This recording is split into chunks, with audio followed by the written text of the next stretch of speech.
Good morning, everyone. We are opening up our board meeting for September the 27th. It is our special work session today, and we would ask that you stand at this time and do the Pledge of Allegiance as well as the kids at Hope Pledge. I pledge allegiance to the flag of the United States of America and to the republic for which it stands, one nation, under God, indivisible, with liberty and justice for all. As a treasure hunter, I am committed to search for all the talent, skills, and intelligence that exist in all children and youth.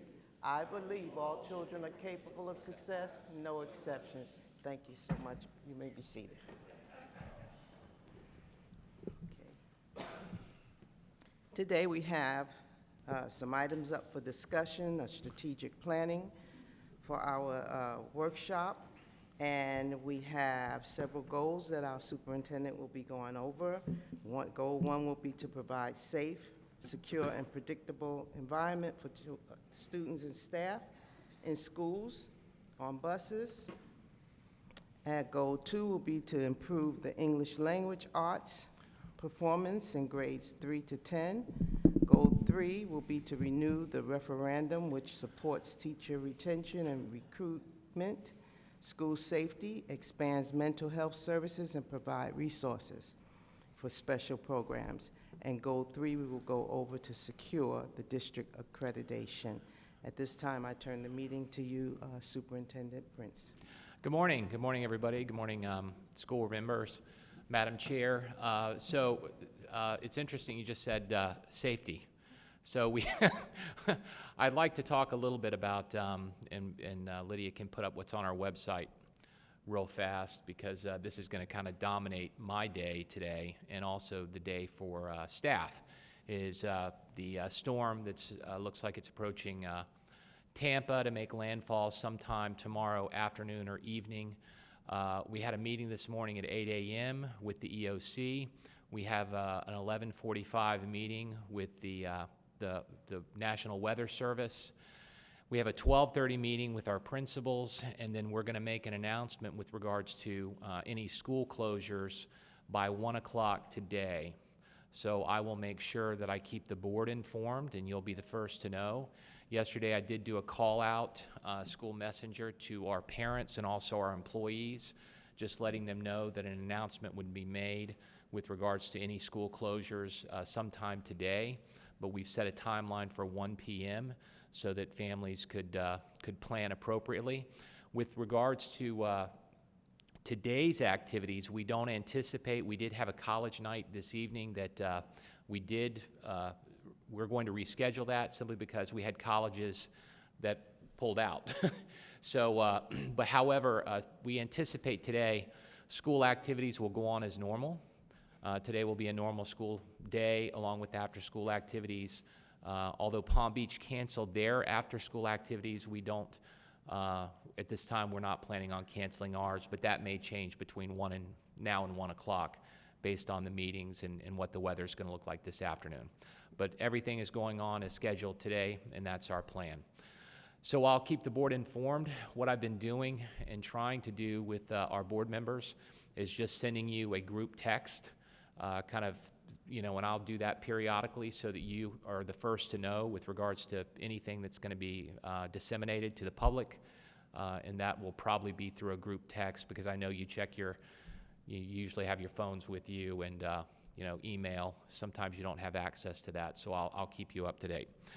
So today we've got a pretty heavy schedule of some things I'm going to share with you. However, we did have a presentation I was going to do myself on safety in our schools and some of the strategies, some things that we've deployed with regards to monitoring how our schools are doing.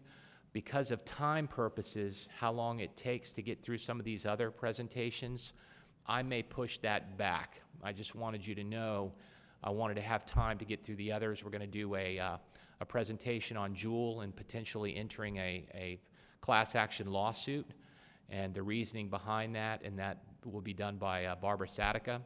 And then we're going to give you a construction update on the Triple D High School and Tradition and also Westwood.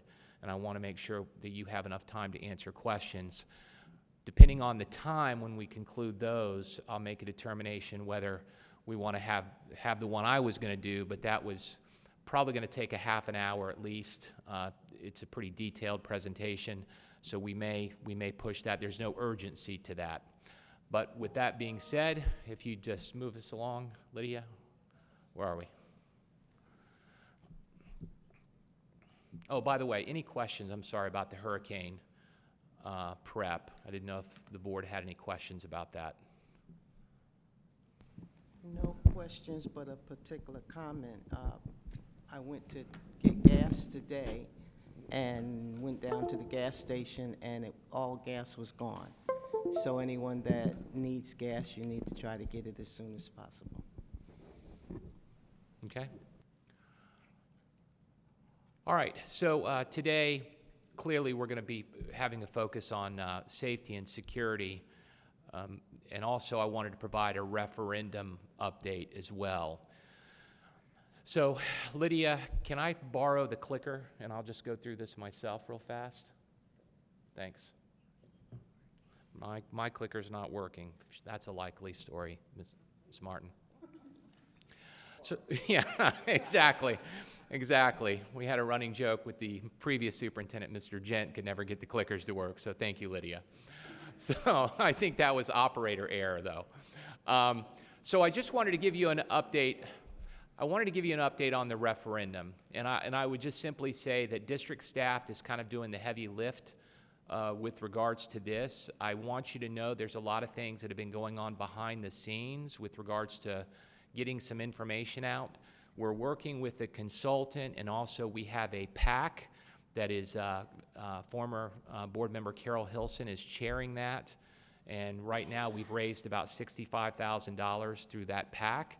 That's also paying for some outside consulting services and also some things that they'll be doing to do some targeted ads, and I'll get to that in just a minute. I don't want to share too much about strategy here. If you have any questions, I'd be happy to have a private conversation with you. But I just want to remind you that this is one of my goals. It's absolutely critical that the district secure the referendum. And we've been deliberate that we didn't provide any information prior to the primaries because some local municipalities had their own referendums, and we didn't want to confuse voters. Okay, so we're starting to really push this information out. I've already met with the county government and did a public meeting with the county. I've met with the City Commission of Fort Pierce. We did a public meeting there. October 10th, I'm going to the city. I was supposed to go last night, but that got rescheduled, and I'm going to be doing the city government for Port St. Lucie. But just reminders, early voting starts on October 24th. In the 2 weeks up to early voting, we're doing a big push from a district lens, pushing this information out to our voters. And that is going to look like a few things that we have planned. We're going to be doing emails out to our families. I'm going to be doing school messengers. We're going to be putting it on our marquees.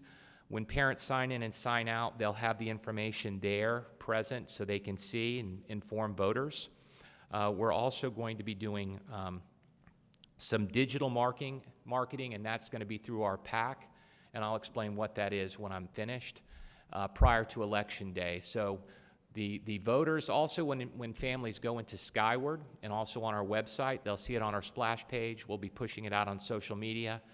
And when our families go into Skyward to even check their child's grades, they'll get a pop-up with information, so they'll see it right there. I did meet with the charters. This is the language for our voters. This will be on the ballot.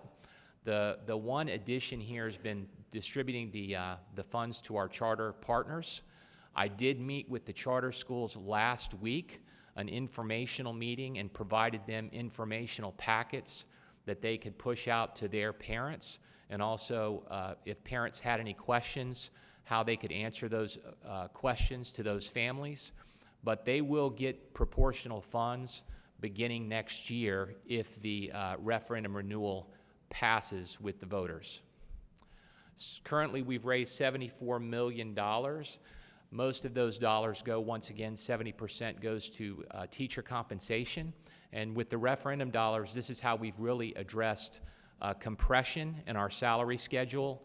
The governor has raised the minimum starting salary for teachers to $47,500, which means many of our veteran teachers, they've had their salaries compressed.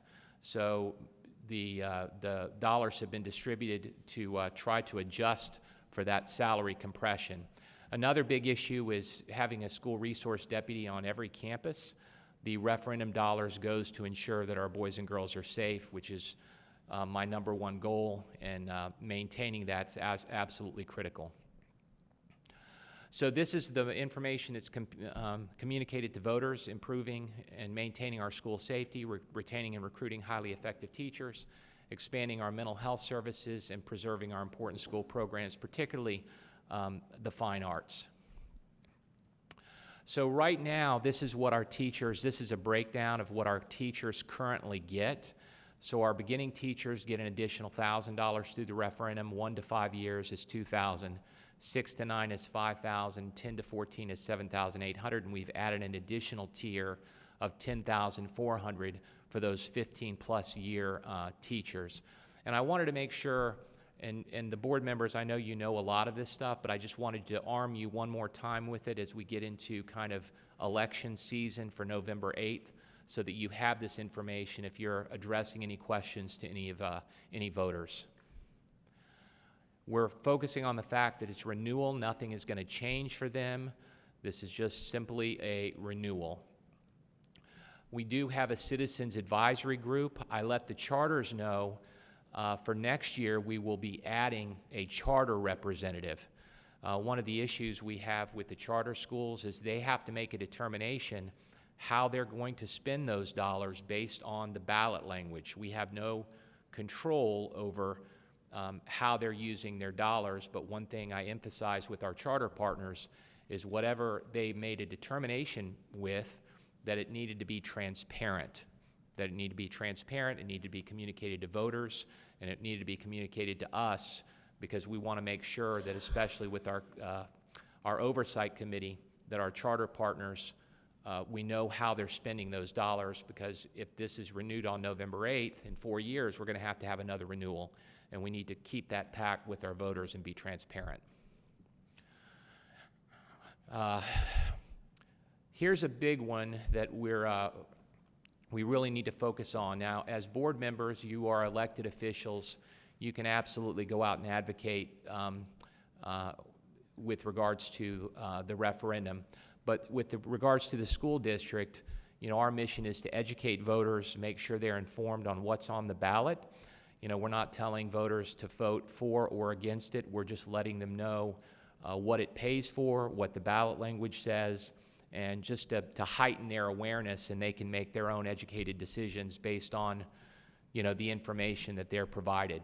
So whenever I go out and talk to our various public groups, the same thing with our principals, we're in the business of educating the voters with regards to what's on the ballot for the families, and they can make their own choice in the ballot box. Once again, I said early voting starts the 24th. I encourage all, of course, as elected officials, I'm sure you'll be voting, but I'm having a meeting. This is a big deal. October 10th is a non-student contact day at 8 o'clock in the morning. I will be meeting with all employees, and we'll be broadcasting live from the boardroom. It'll be about a 15-minute broadcast, and it's almost like a faculty meeting. Faculties will have faculty meetings in the morning, much like I did from CAST, but it'll be a live broadcast, basically educating our employees on the referendum, explaining, you know, how the dollars will be spent, and also, most importantly, encouraging our employees to vote. It's if you don't vote, then you don't have a say. So we're really encouraging our employees to vote, and once again, they have to make these decisions when they go in and to the ballot box, but we want to make sure that awareness is out there, and it's also providing our employees with an opportunity to what I say be social influencers, you know, to make sure that they're following our Facebook page, that they're getting that information out to their friends and their friends' friends, because we want to make sure that the voters are educated on what's exactly on the ballot. And we will be sending that invite out to you. Once again, you don't necessarily, we'll work it out. They don't have to be in person, but at least they can see my remarks on October 10th. And lastly, we have a QR code that takes you right to our website and how the dollars are being spent. So with that being said, before we move on to Juul and the vaping, I wanted to see if our board members had any questions that I could answer with regards to the referendum. Board members, any questions or comments? Yes, ma'am. You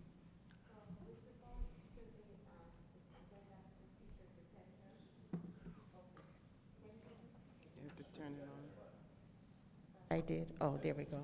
Okay, with regards to the teacher retention, page 6, the salaries, if the referendum does not pass, are they still going to get the salary? They will get it till the conclusion of the year, and then they will no longer receive that.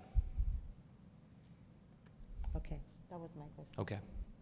The dollars run through this school year, and then that would be discontinued. And that's why it's very critical for the district that's why it's one of my goals to secure that. I will say that on a positive note, you know, we do polling and as part of our consultant services, and right now the public is concerned about teachers and knows that there's a national teaching shortage, and the public is very positive about supporting these.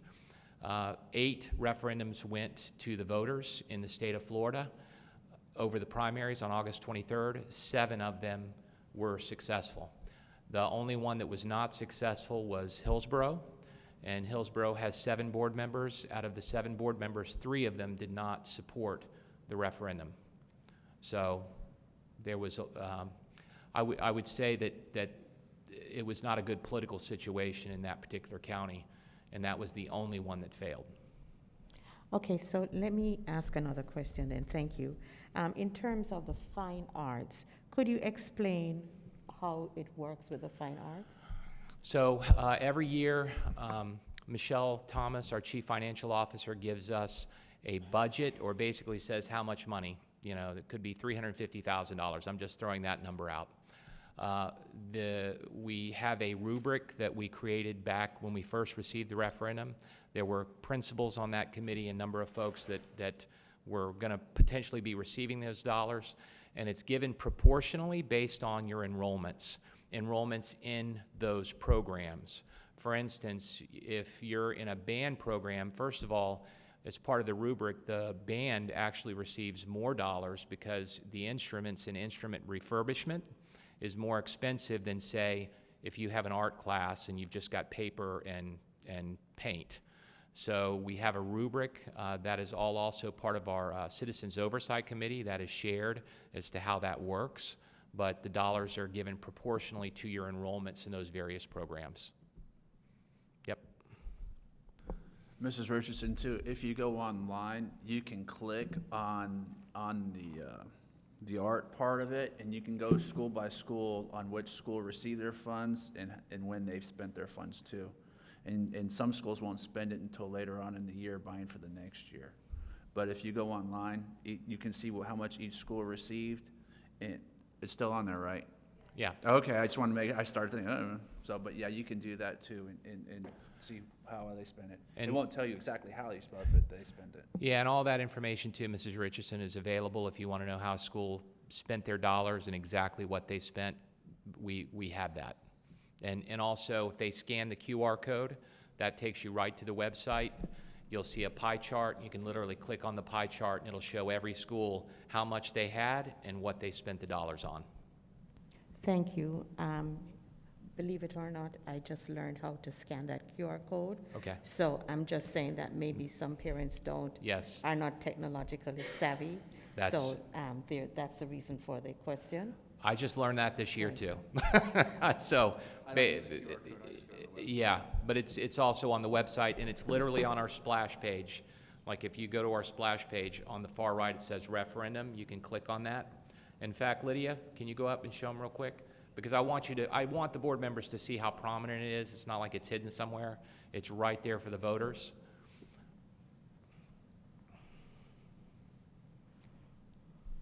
Right there.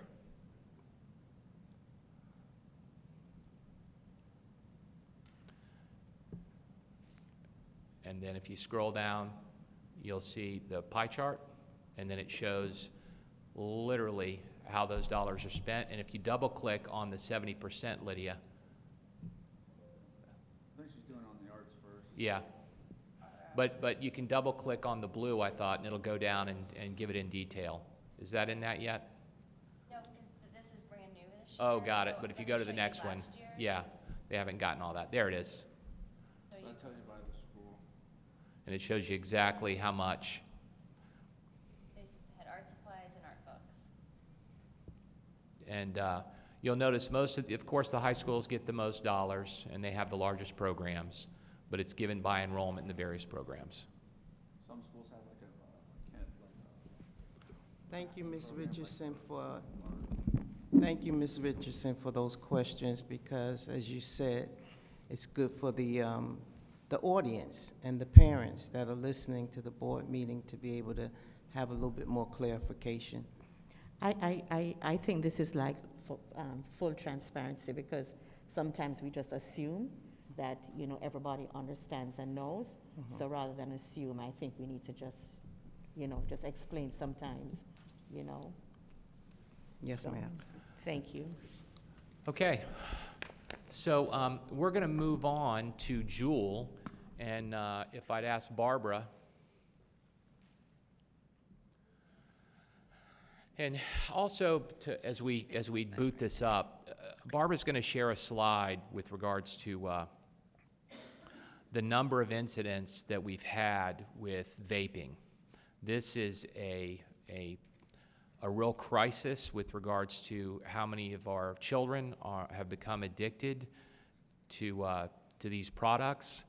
And I'll get to my recommendation, but I wanted Barbara to share with you. We've been invited to join a class action lawsuit. This was actually prior to the pandemic.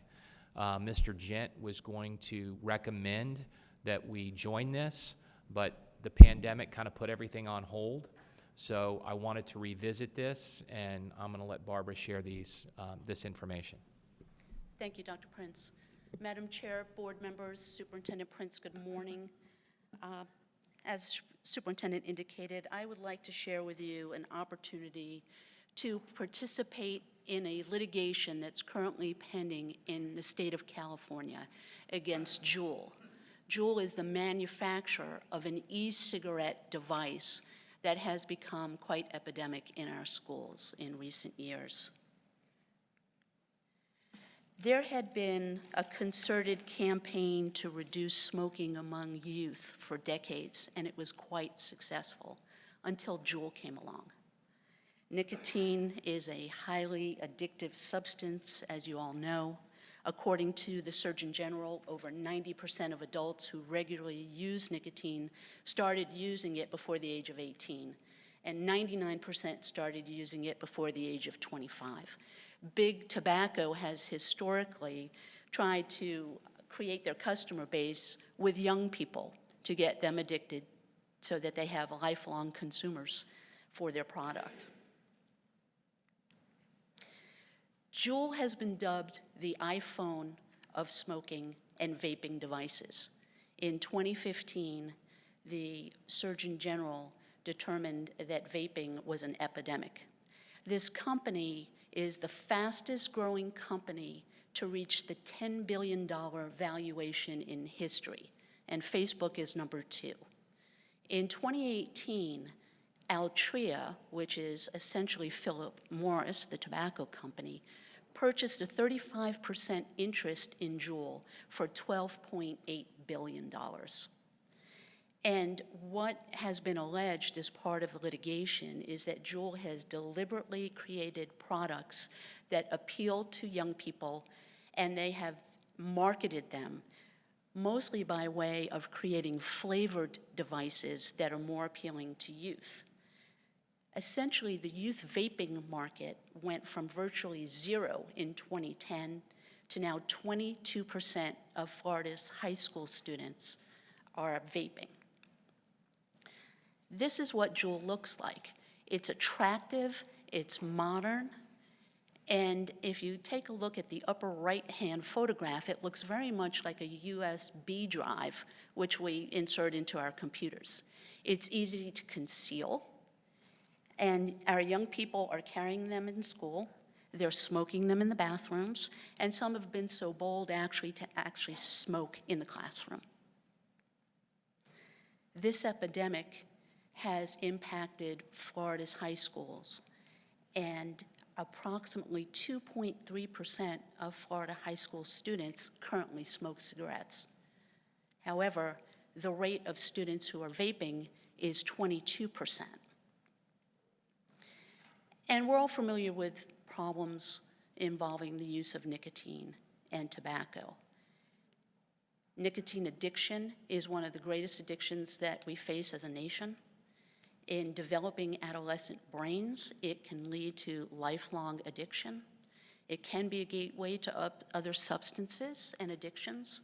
Behaviorally, our young people are demonstrating anxiety, depression, anger, a lack of ability to focus. Their impulse control is lowered. And then, of course, we're all familiar with the health risks attendant to consuming nicotine: lung problems, the long-term effects of cardiovascular disease, cancer, and ultimately a decreased life expectancy. The use of these devices in our schools has had a profound impact. They create a distraction for teachers, for students, and administrators. They require our school administrators to police restrooms. This is time spent away from education and instruction. Halls have to be monitored. Bathroom use is really rampant. The test kits that our school resource officers use to test the liquid that's in the vape device is expensive, and law enforcement has played a role in trying to stem this crisis that we're experiencing. Ultimately, of course, the discipline has increased exponentially for our kids. So, with regard specifically to the lawsuit that's currently pending, as the superintendent indicated, back in November 2019, Mr. Jett requested that Jonathan Ferguson address the board about a new litigation that began back then. But this case has progressed quite a bit in the last 2 years. In 2020, the lawsuit survived a motion to dismiss by Juul. In 2021, the plaintiffs were able to add a RICO count, which is a racketeering count, and what that allows is for triple damages to be awarded in a lawsuit if the plaintiffs prevail. It also allows school districts to reach Altria, the parent company, and that's where the significant assets are for Juul.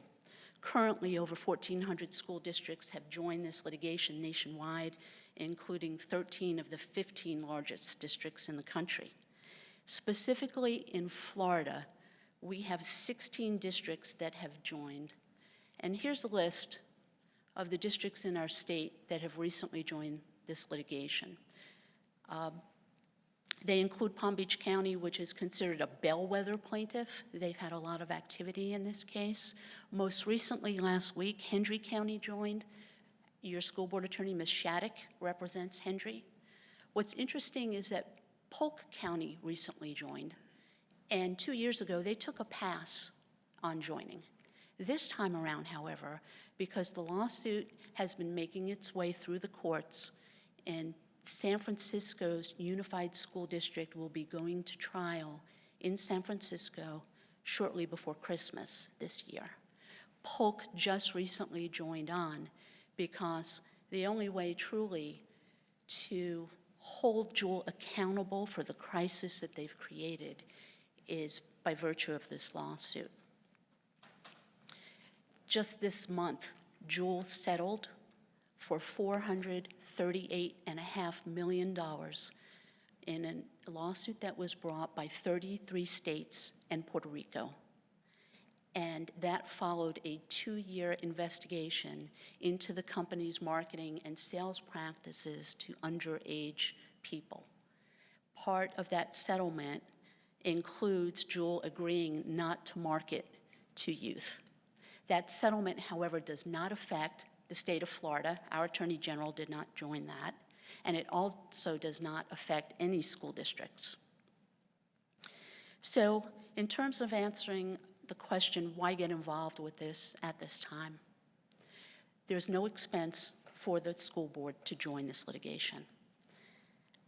There is a contingency fee contract that would allow for a recovery of attorney's fees only if the case is successful. And that percentage is capped at 25% of any award that might be realized in the litigation. There would be no expenses that the district would have to pay unless the lawsuit is successful. Now, 2 years ago, we were uncertain about the resources that the district would have to commit to be involved in this lawsuit.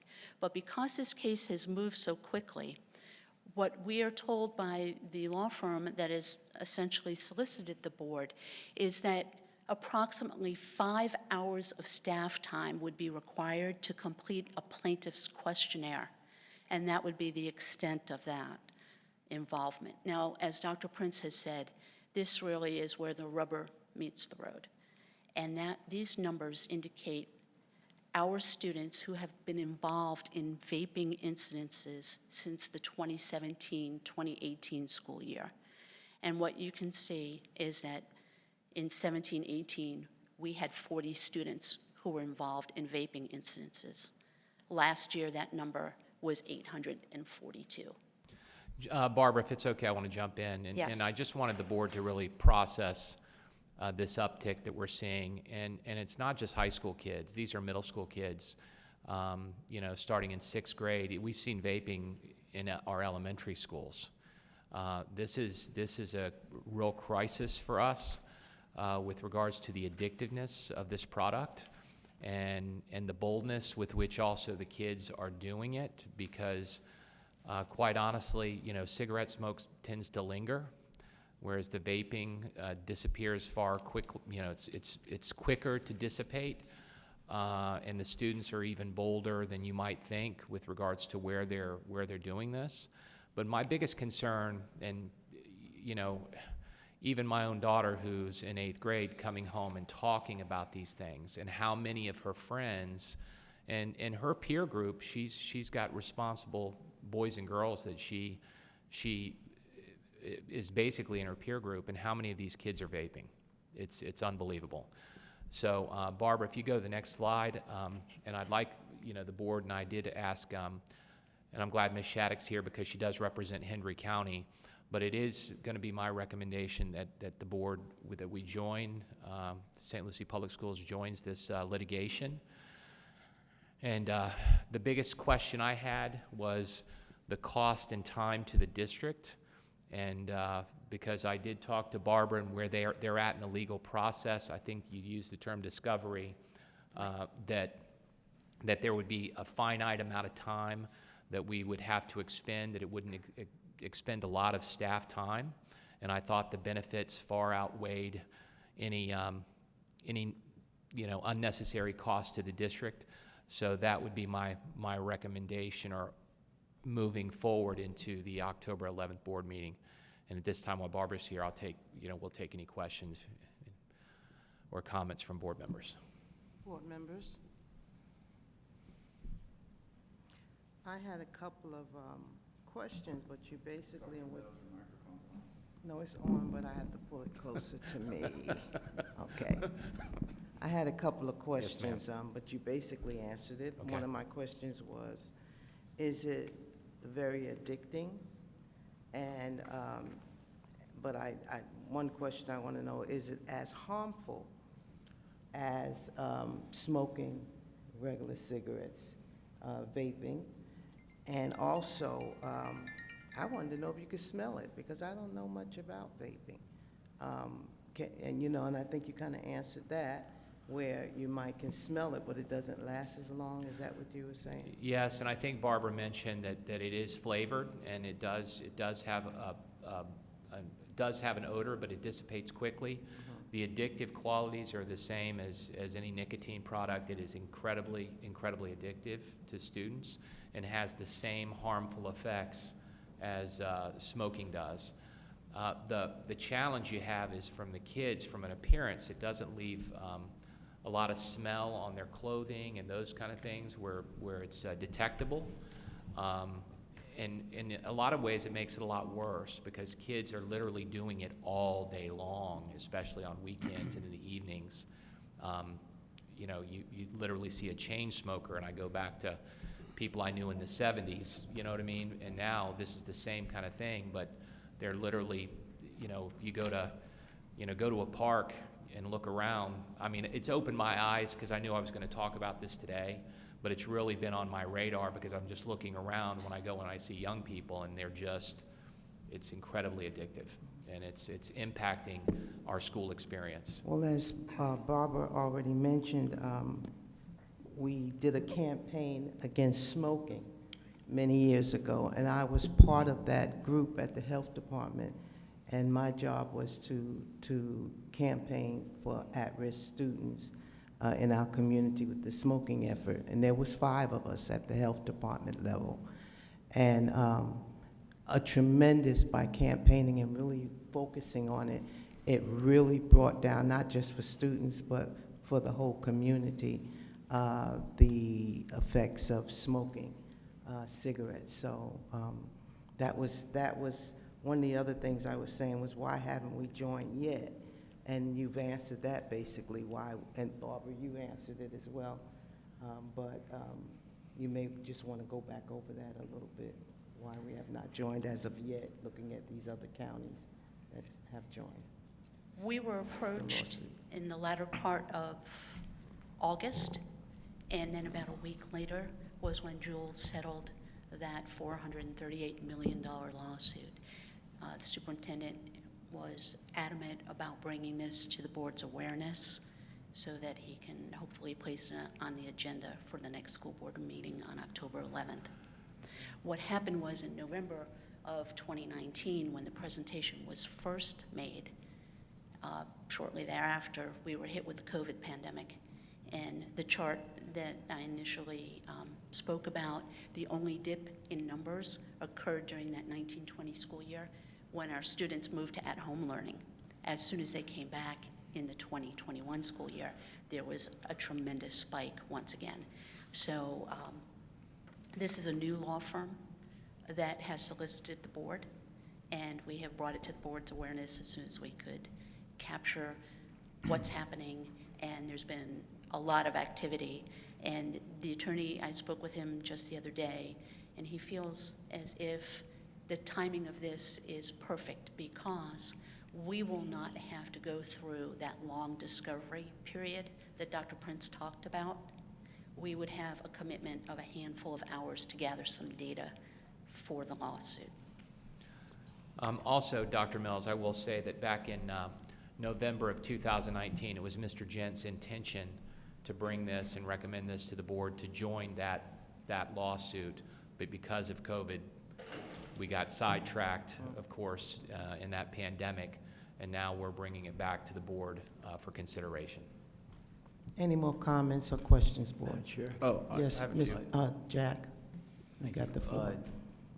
There's no cost to the district, just 5 hours of staff time is what I'm hearing. It's a no-brainer. We don't need it in our schools. It's a bad thing. It's my support 100%. Got my support 100%, but I'm sort of missing the point because whether you join a litigation or not, you still need to go, you still have to work, to get it out. And number one, the other thing is what they're putting in this is THC. It's not really the flavor, the mint, the watermelon mint, the smell, or whatever. It's the THC that's in it. It's the marijuana, the 420. I just wasn't sure if everyone knew what THC was, just in case. But whether you join a lawsuit or not, we still need to work on our students in educating and letting them know the pros and cons and the consequences of how the vape and the moisture in their lungs ruins their lungs. But the reality of it is how much money am I gonna make off this thing? I mean, because you're joining a lawsuit, we've said it's gonna take 5 hours of a questionnaire, but then you just told me a couple of seconds ago that it was gonna take a couple hours of discovery time too. So I'm a little concerned is that every time you join a lawsuit, it's never a slam dunk, because when you lose money then. But when you gain, I want to know how much of that 433 million or billion or whatever it was ends up in St. Lucie County time, because already you say 5 hours, but I'm sure you've already put more than 5 hours into this to do all this research and stuff like that. And is that a comment or Well, question? that is a little bit of a question towards the end. So in terms of staff resources, we have been provided with the questionnaire that the attorneys would need in order to draft the complaint. What's unique about the timing now is there would be no depositions that our folks would have to participate in. For example, Palm Beach County is what's considered a bellwether case, and their case will be going to trial, and that district went through 15 months of discovery and depositions. So what's unique and the opportunity that's presented now, Mr. Ingersoll, is to join in to hopefully participate in the reward. The work has gone on ahead of us over the course of the last 2 years. And that was one of the reasons that Polk decided to join in this time around. So what's the guesstimation of the reward? Well, in speaking with the attorney, one of the issues that was raised was if there were, for example, in the San Francisco Unified School District that's going to trial, the estimate was approximately $70 million for that school district. If you add to that the opportunity for treble damages, which is triple that amount, our district, I am told, could be looking at upwards of a 7-figure settlement if that were to be offered. And then, of course, any potential offer to settle would have to come to the board for review. Madam Chair, Yes. to your question, a lawyer is going to make more money than we are, that's for sure. But to me, the money counts, but it's not that. It's the right thing to do. Anything that takes it out of the schools is good. It's a bad thing, Troy. And personally, I'm so against smoking. I've been through bad heart problems and open heart surgery, and I never smoked a day in my life. And I was told by many doctors and other people too to have had this.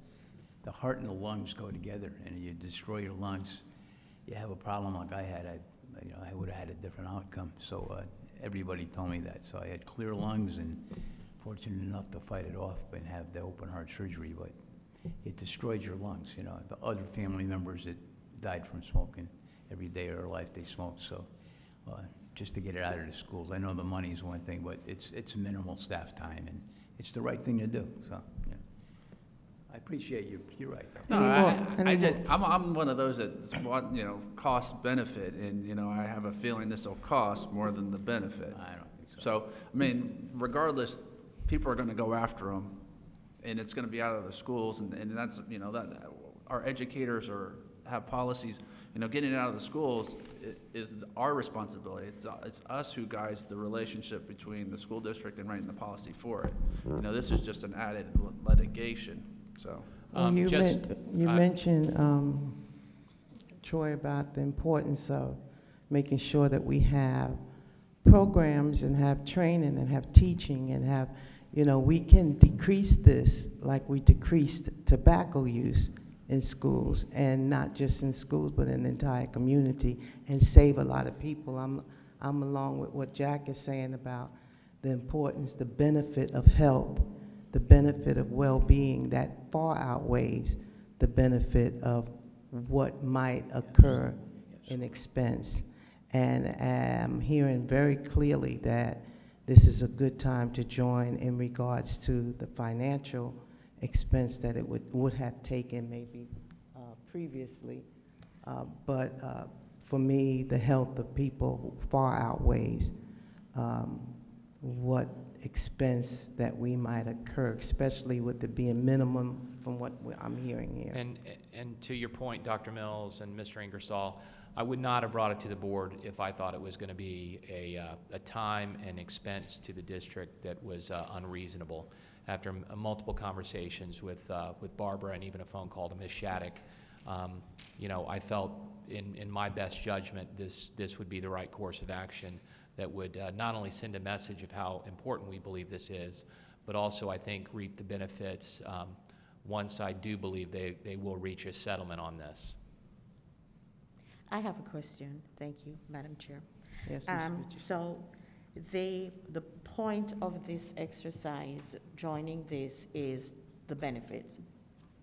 Okay, so once we get the benefit, or the benefit comes to the district, is this the benefit going to be used in?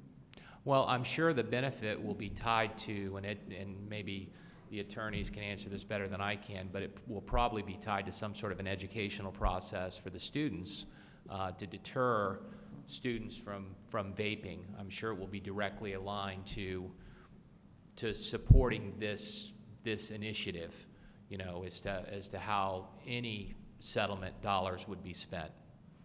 Okay, so in the meantime, we have this problem because it has escalated, I think, from 40 to 842.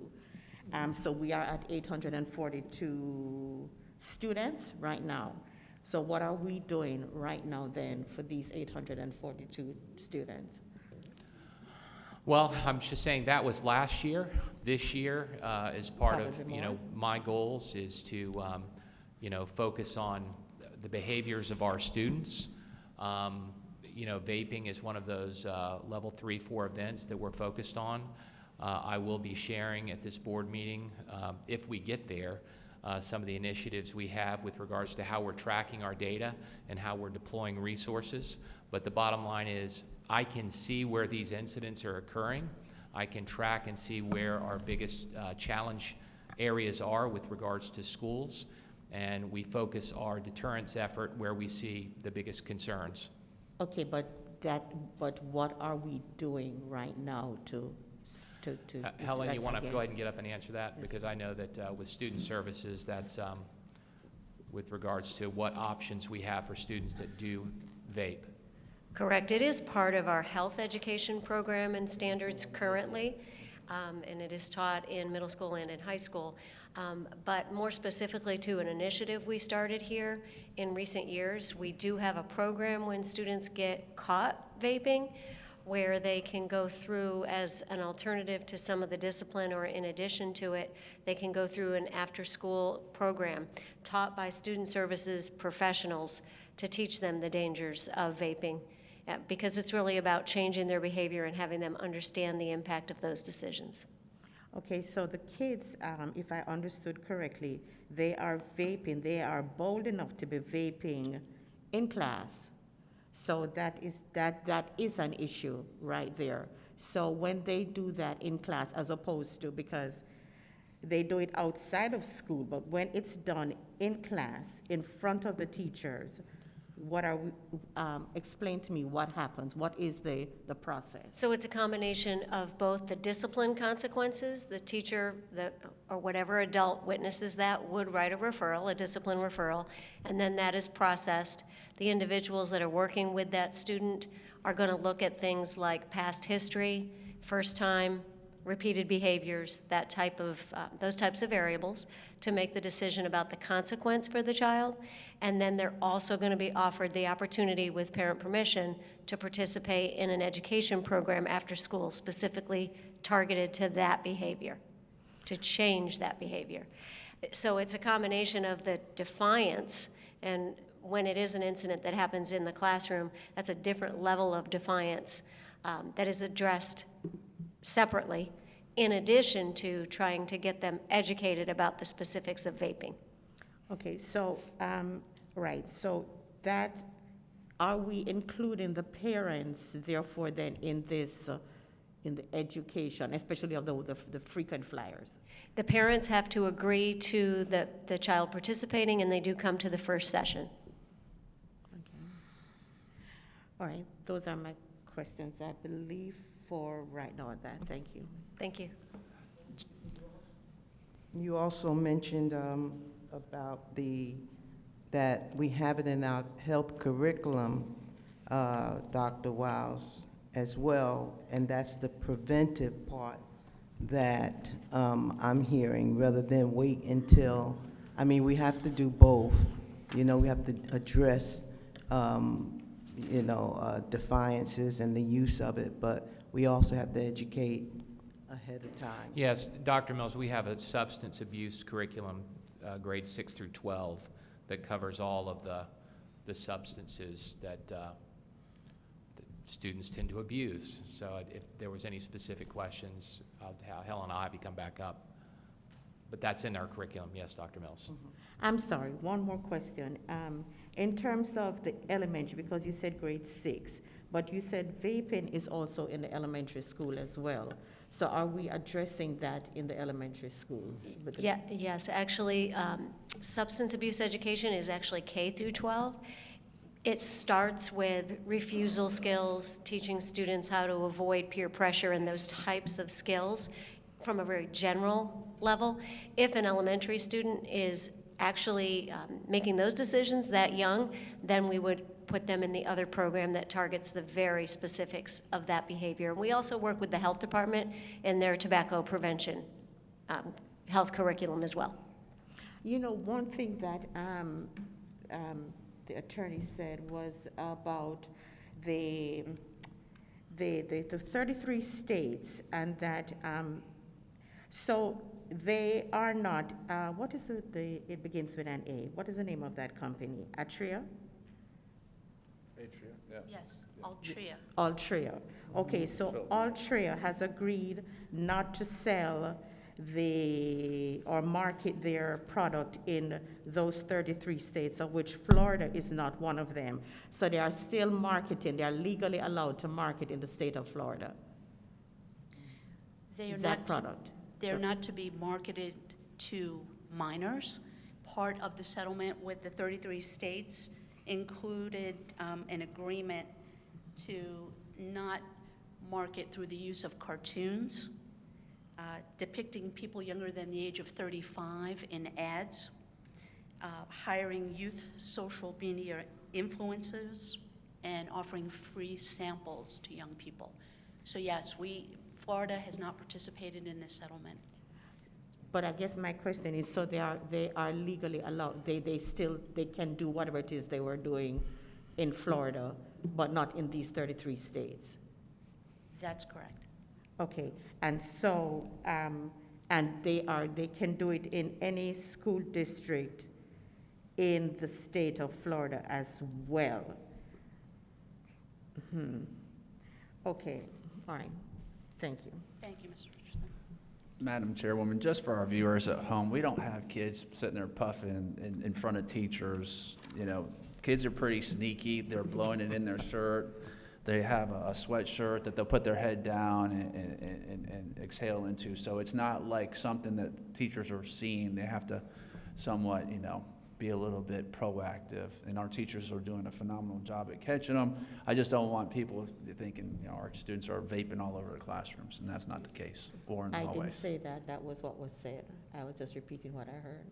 I didn't hear you say anything about it. I just wanted to, make sure whoever said it from the thing, that whoever's watching knew what was actually taking place. Thank you. Superintendent? Okay, now we're going to pivot. This is a very jarring pivot. We're going to go from Thank you, vaping. Attorney.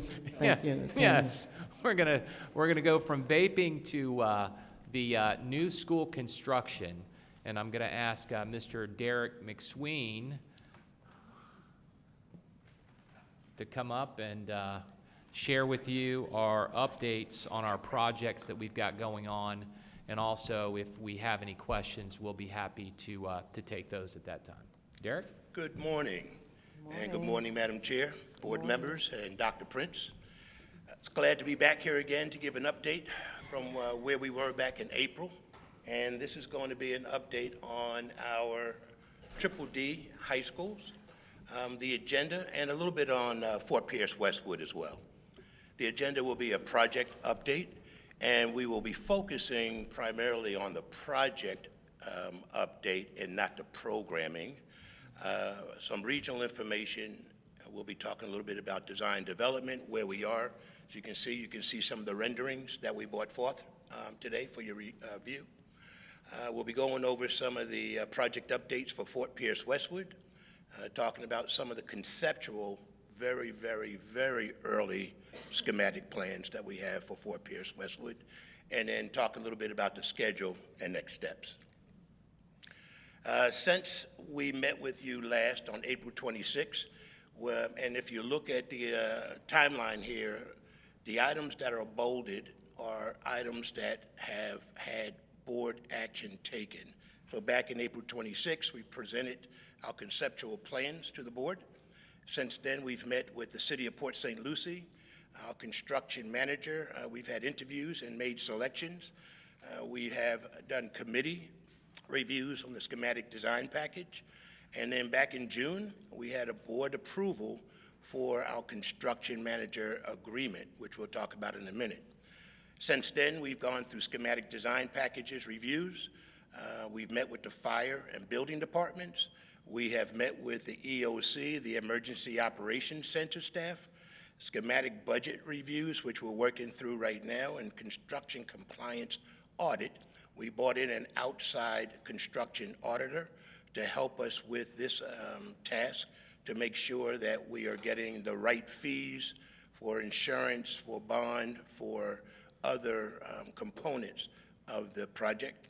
And we have been having weekly progress meetings with the architect and the construction manager, bi-weekly meetings with Coulter, who is the land developer, and we have been meeting with almost all the stakeholder groups internally, such as CTE, athletics, food services, performing arts, maintenance, and other administrative.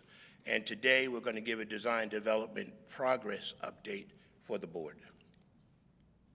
The construction manager selections. Back in April, we advertised for a month our request for qualifications, which is the RFQ. We had a pre-bid conference.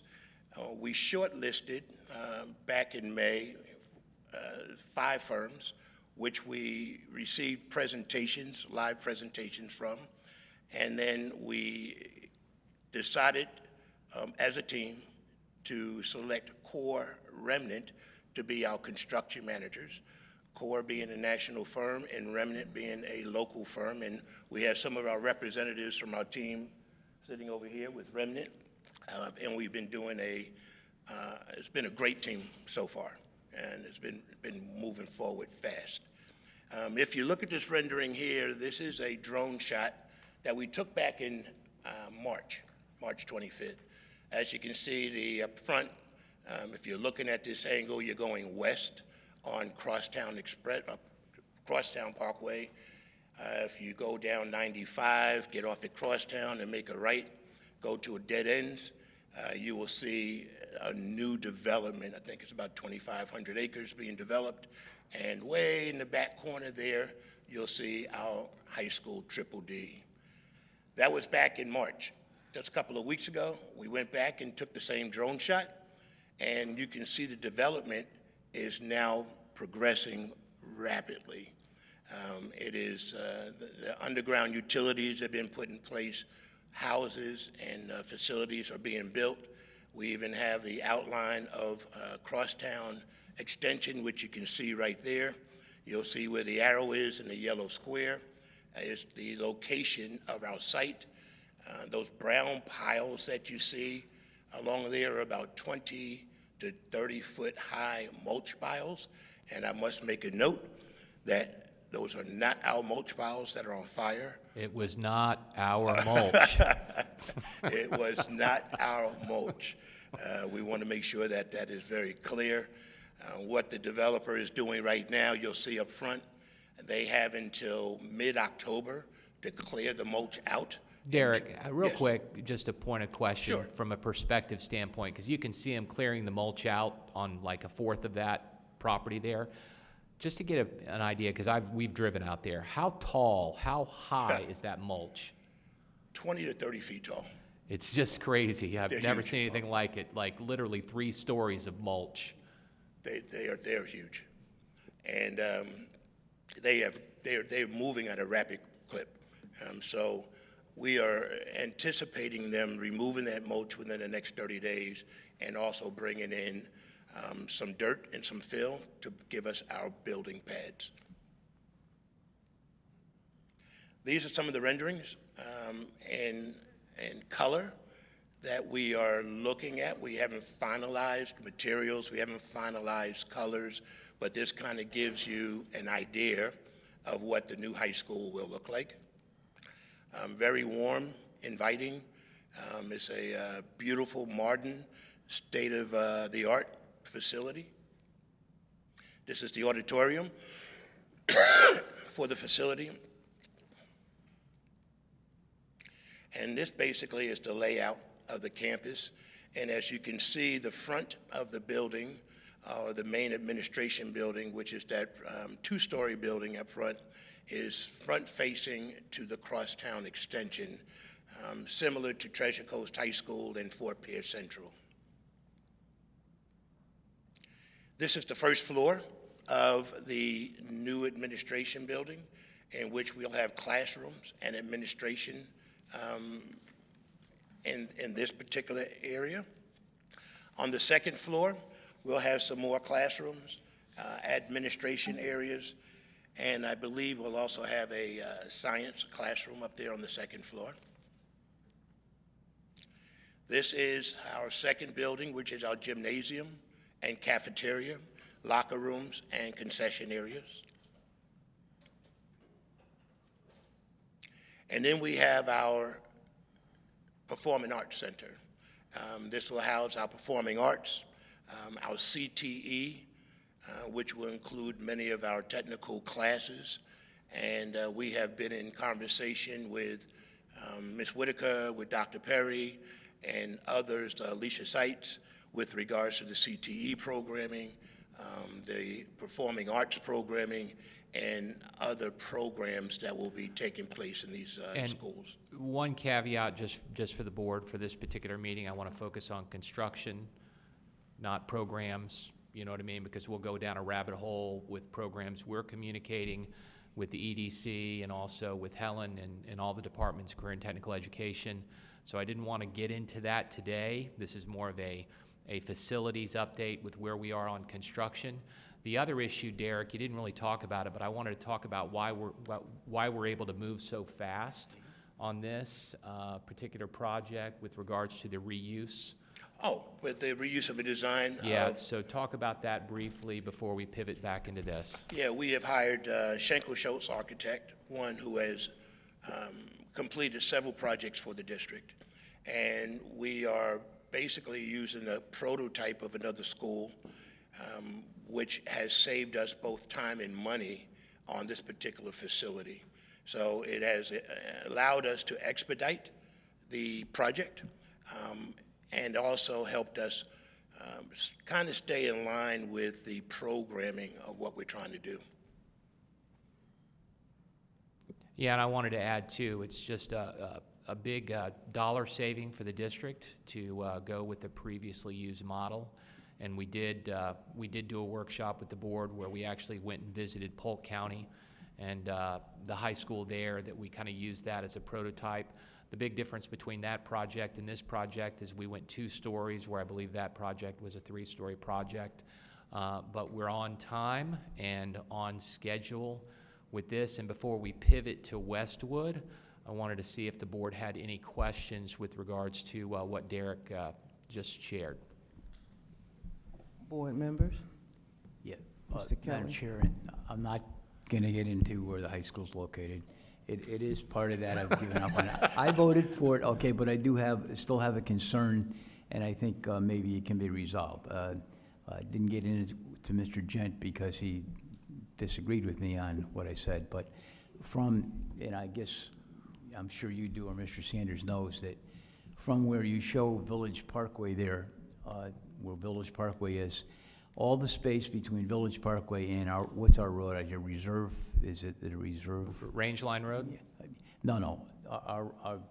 the road that we're on out here, on the, yeah, that goes along the reserve. All the space in between, what is it, Reserve Parkway, or what's the name of the road out here? Commerce? Okay, Commerce, I'm sorry, okay. All the space in between that, all the way up to the end of, where you get to Glades Road there, where Elapata Flats is, all that property in between is private. It's either Verano, the Reserve, or industrial parks, okay? Okay, there's no public roads that go through for our school buses. That was one of my main concerns. However, I'm sure that there are children that live in those, even if they're over 55, there's still children that live in there, especially the Reserve. School buses are allowed to go in there? That's part of my question. Terrence, you may, or Marty? A couple things. One is the Reserve is a gated neighborhood. Yes. And it's all north of the C-24 canal. School buses do go in to pick up students within the Reserve, and there's a direct route around the Reserve that goes out to Glades Cutoff Road. The area south of the C-24 canal is Verano, they call it Verano South. That's gated also? There's some of those areas are gated, but predominantly they are not gated. There's spine roads that go through there that go parallel, north and parallel to Crosstown Parkway, and they're not gated. So there'll be ungated roadways that run parallel to Crosstown up there. There may be certain pods in there that are gated. For instance, just just east of us, there will be a golf course community, and that will be gated. But again, there's provisions being made for bus stops outside the gate, so we're off of Crosstown Parkway.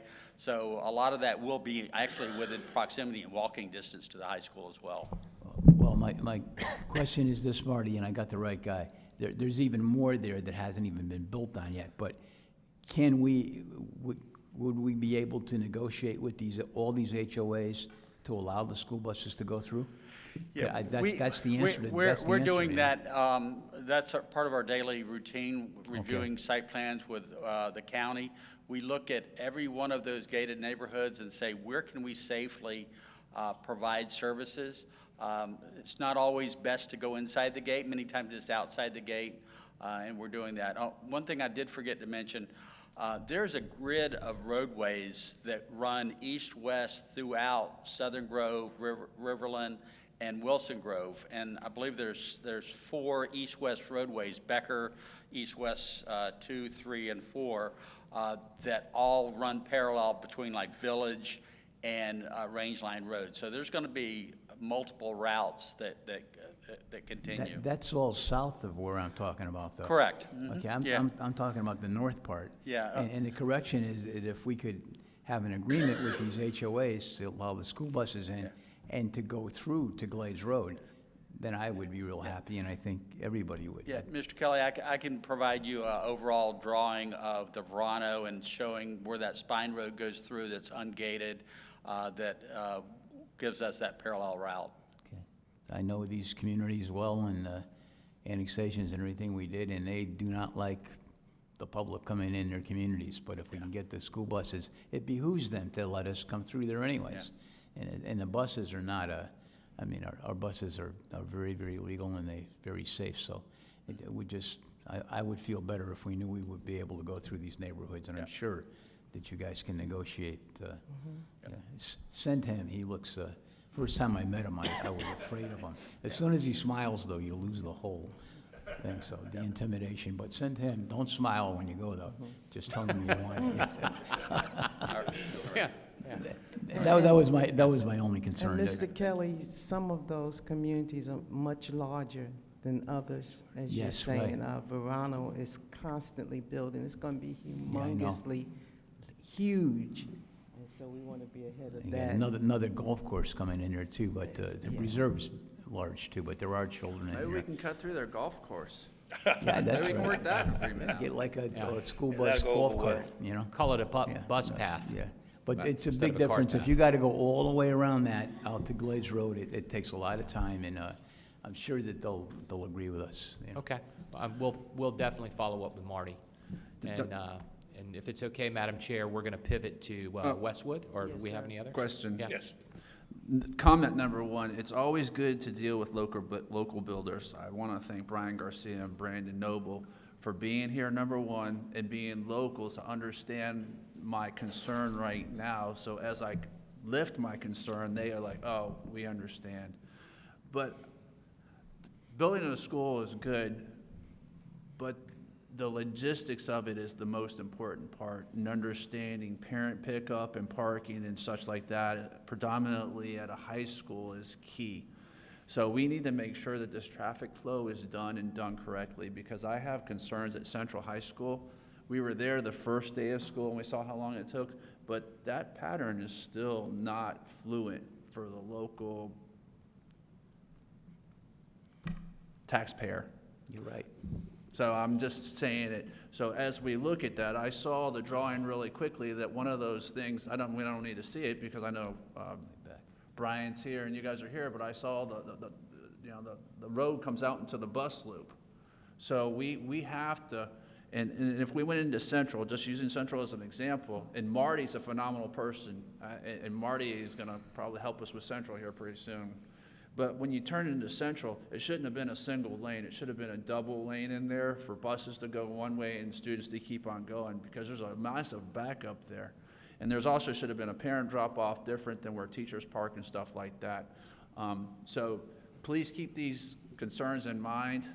So as you guys are going over these, you know, and again, it's good to have a local builder here to understand and look at these, looking at Treasure Coast High School at the same time, because it looks pretty good now because there's nothing out there, but once these developments start coming, we need to have the turnoff lane so it's not running into other lanes, so.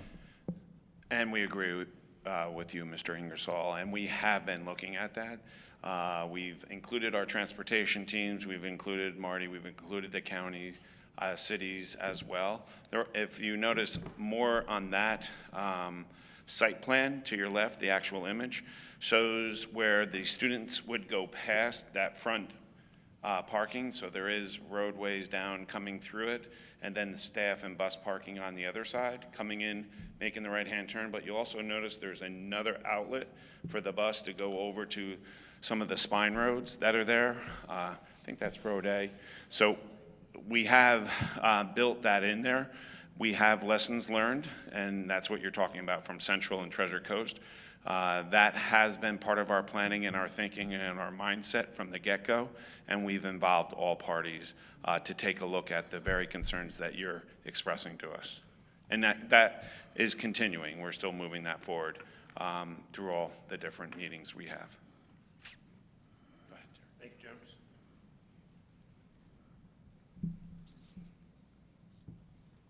Yeah. Let's go back.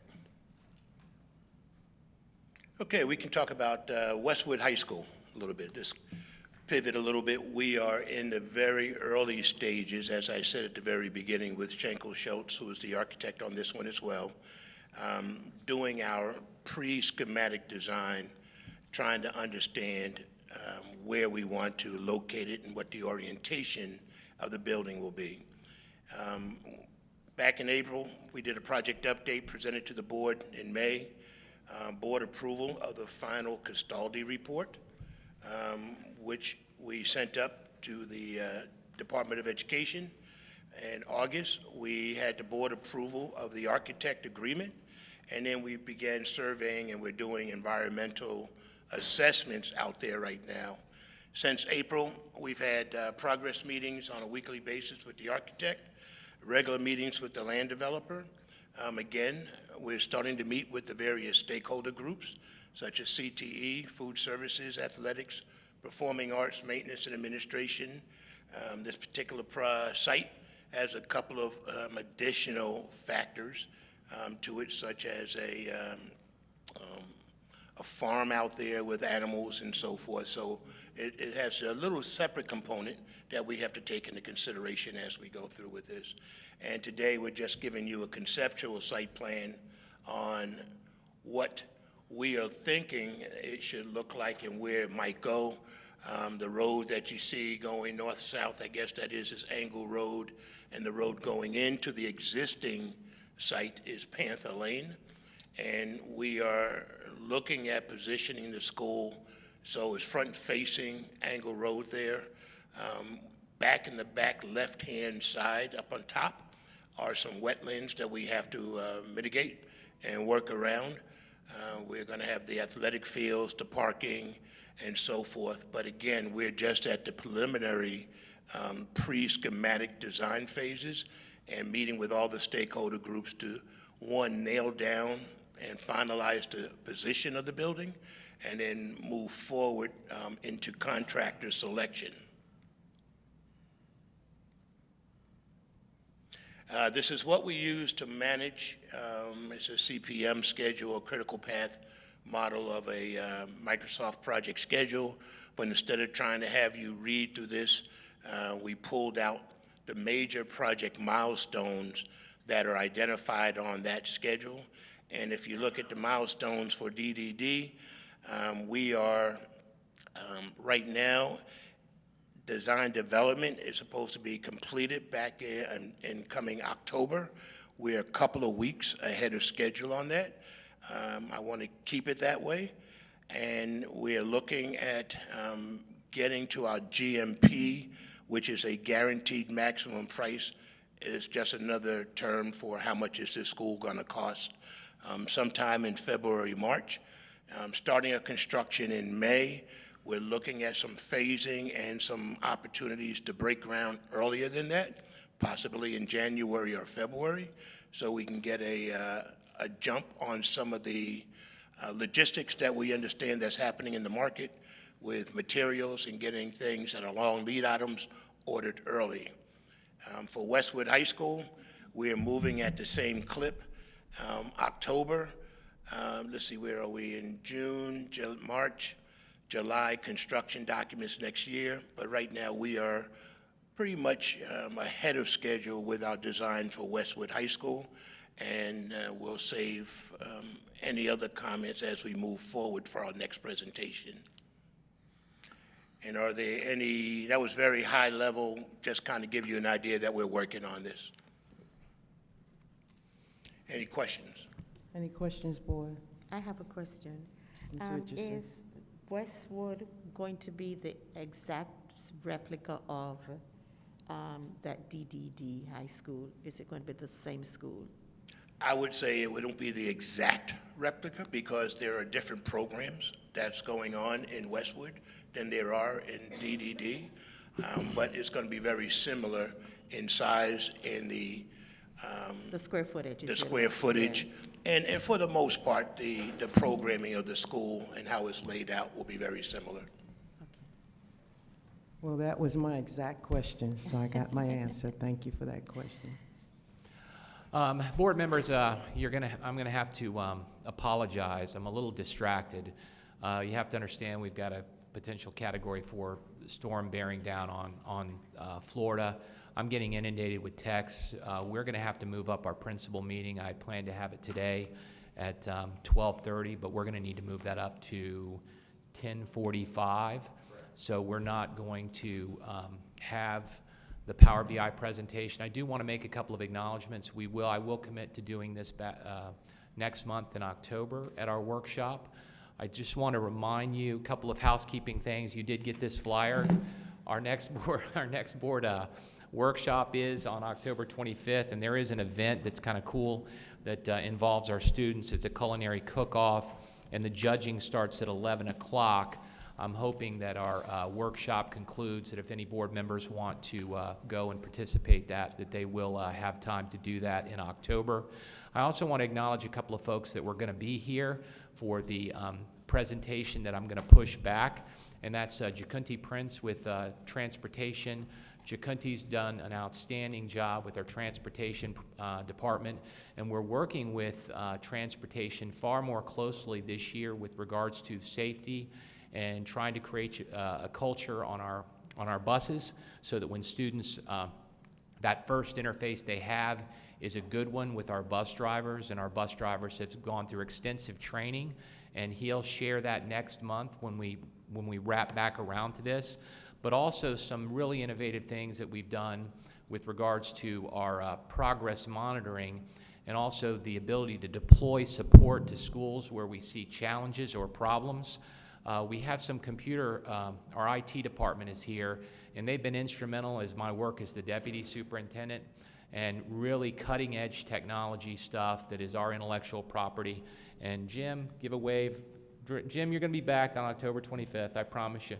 And then Carmen Kisman and Vanessa Bell, they've done so much work, and I wanted to recognize them. But guys, you'll be back next month when we do this next month. And I'd also like to publicly congratulate again Derek McSween on his engagement. Derek, I'm going to embarrass you. Yes, Derek. We stole Derek from Dallas, and I can't tell you what a better hire that Derek is keeping our construction projects on track. He's got an extensive background in building schools, and that's why we really targeted Derek to get him here, and I'm just so happy that he's here. But with that being said, I want to tell the board members that we're going to move up our announcements. We plan to make a decision on school closures by 1 o'clock today. Those decisions are going to be made in the next 15 to 20 minutes because we have to communicate it to our principals, and our county partners are already putting information out, jumping the gun a little bit with regards to some decisions we discussed this morning that were going to be confidential until 1 o'clock, but I guess it's no longer confidential. So with that being said, I'll text the board shortly with regards to any potential school or activities for tomorrow and also Thursday, and just have your phones with you, and I'll be in touch with you throughout this process. But we do anticipate tropical storm winds at the event tomorrow, and as this pushes through currently the track, it won't be through our area until sometime in the morning on Thursday, so it could have an impact on Wednesday, Thursday. The trigger point with regards to school and buses and transportation, that's really the most important thing, is the tropical storm force winds. Once they reach 35 miles an hour, it's really not safe to have buses on the road. So that's been pretty much the precipice of our decision-making process. So I appreciate it. I'm sorry to cut our time short today, but that's going to conclude it because we've got to pivot to some other things, and I've got to get on the phone with staff. Dr. Mills? We had a very informative day today, and I look forward to hearing more from our bus transportation as well as our CT programs. So at this time, because we know that it is an urgent time, as the superintendent have stated, we are adjourned.